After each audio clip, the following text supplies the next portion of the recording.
काफ़ी लोग जो अपने घरों में एसी के कंफर्ट में बैठ के हमारा जो ये न्यूज़ पैकेज देख रहे होंगे, उनको मैं ये बताना चाहती हूँ कि ये जो स्पॉट है जहाँ पे मैं बेसिकली अभी पे खड़ी हूँ, इस स्पॉट पे जहाँ मैं खड़ी हूँ, ये कुछ तकरीबन 15 दिन पहले, कुछ दिन पहले एक 3 स्टोरी मकान हुआ करता था।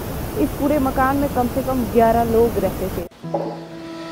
करीब 3 महीने पहले त्राल में मुजाहिदीन और सिक्योरिटी पर्सनल्स के बीच एक एनकाउंटर शुरू हुआ।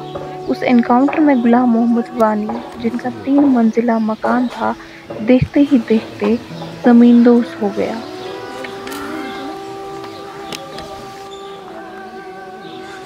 वानी उस हादसे के बाद अपने घर के 11 अफराद और अपनी बूढ़ी माँ के साथ अपनी ज़िंदगी एक टिन शेड में गुजार रहे हैं।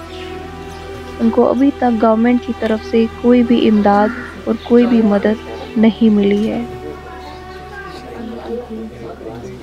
अभी हम त्राल के चिवा उलर इलाके में हैं और हम एक ऐसी फैमिली के बीच है जिनका करीब 20 दिन पहले हुए एनकाउंटर में जो है उनका पूरा मकान उड़ गया है। अभी जहाँ पे हम बैठे हुए हैं ये एक टिन का बनाया हुआ शेड है। यहाँ पे जो है उस मकान के जो ऑनर है वो अभी मेरे साथ हैं। आज हम बात करेंगे उनसे कि उनका जो प्रॉपर्टी, उनका जो मकान गिराया गया है, क्या उनको गवर्नमेंट की तरफ से कोई भी हेल्प मिली है अभी तक, और भी कुछ तफसीलात आपके सामने लेकर आएंगे इस स्टोरी को लेकर। अभी बात करते हैं उनसे और जानते हैं मुसलसल इस स्टोरी के बारे में। मेरा नाम गुलाम मोहम्मद वानी है और मैं पेशे से कारपेंटर हूँ। तो एक दिन ऐसा हो गया, मैं काम के सिलसिले में थोड़ा बाहर गया था, अपने गांव से बाहर गया था। तो सुनने में आया कि त्राल में एनकाउंटर चल रहा है। ये सुनते ही मैं फ़ौरन अपनी घर की ओर लौटा। बट लौटने पे मुझे ये मालूम पड़ा, मुझे ये देखने को मिला कि वो एनकाउंटर मेरे घर पे ही चल रहा था। सिक्योरिटी फोर्सेस ने मेरे मकान को तहस नहस कर दिया था। जिस मकान में मैं रहता था वो मेरे 50 साल की मेहनत थी। 3 माला इमारत बनाई थी मैंने, बड़े मेहनत से सब कुछ जोड़ जोड़ के बनाई थी। पर सिक्योरिटी फोर्सेस ने एक ही दम में सब कुछ खत्म कर दी, जो भी मेरी मेहनत थी। मैंने एक गाड़ी लाई थी अपने काम के लिए, इन्होंने वो भी जला दी। तो मेरे काम करने का सहारा भी इन्होंने खत्म कर दिया।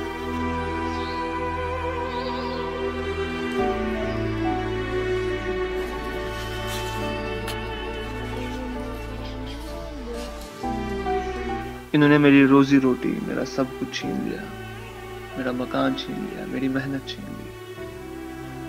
एनकाउंटर के बाद बहुत सारे लोग यहाँ पे आए थे, बट हमारी मदद किसी ने नहीं की।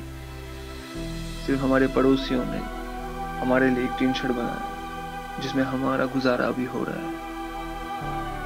मगर यहाँ पे हमारा दम घुट रहा है क्योंकि अभी गर्मी का मौसम है एंड फिर सर्दी के मौसम में यहाँ ठंड की शिद्दत इतनी होती है कि हमसे बर्दाश्त नहीं होती। मगर करे तो करे क्या, जाए तो जाए कहाँ। हमारे घर में 11 अफराद हैं, मगर हम 11 अफराद को इसी टीन शेड में गुजारा करना पड़ता है। मेरी बूढ़ी माँ है जिसका सिर्फ मैं एक सहारा हूँ, मगर मैं खुद बेसहारा हो गया।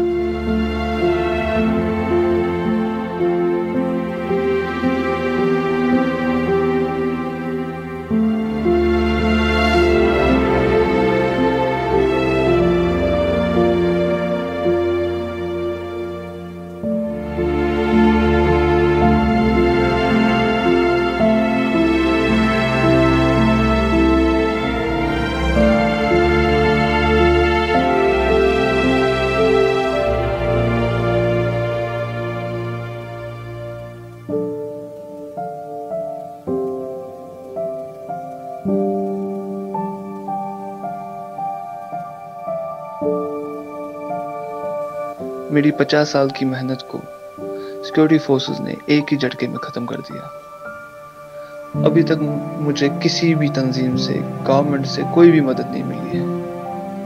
मैं गवर्नमेंट से अपील करता हूँ कि हमारी मदद की जाए ताकि मैं इस टीन शेड से निकल के अपना एक मकान बनाऊं।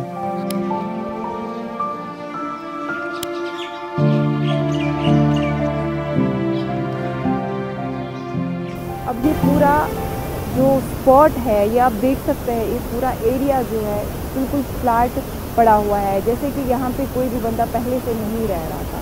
इनफैक्ट अभी जितने भी लोग ये सब देख रहे हैं, हमारे होटल की तरफ से उनसे ये अपील की जा रही है कि अगर वो चाहे तो वो यहाँ पे डायरेक्ट आके इनको जो है कुछ डोनेशंस वगैरह भी दे सकते हैं, क्योंकि हमने इन फैमिली से जो है बात करी, उनसे हमने पूछा कि क्या उनको गवर्नमेंट की तरफ से या किसी एनजीओ की तरफ से कोई हेल्प मिली है, और इन्होंने साफ साफ इनकार कर दिया और ये कहा है कि इनको अभी तक कोई भी हेल्प नहीं मिल रही है। 11 लोगों की ये फैमिली एक टिन शेड में रह रही है जिसके खाली 2 कमरे हैं। तो अब ये बहुत बड़ा सवाल है एडमिनिस्ट्रेशन के लिए और यहाँ की आवाम के लिए कि वो क्या कर सकते हैं अपने लेवल पे इस फैमिली के लिए। द कोर इंडियन के लिए यास्मीन खान, त्राल, कश्मीर।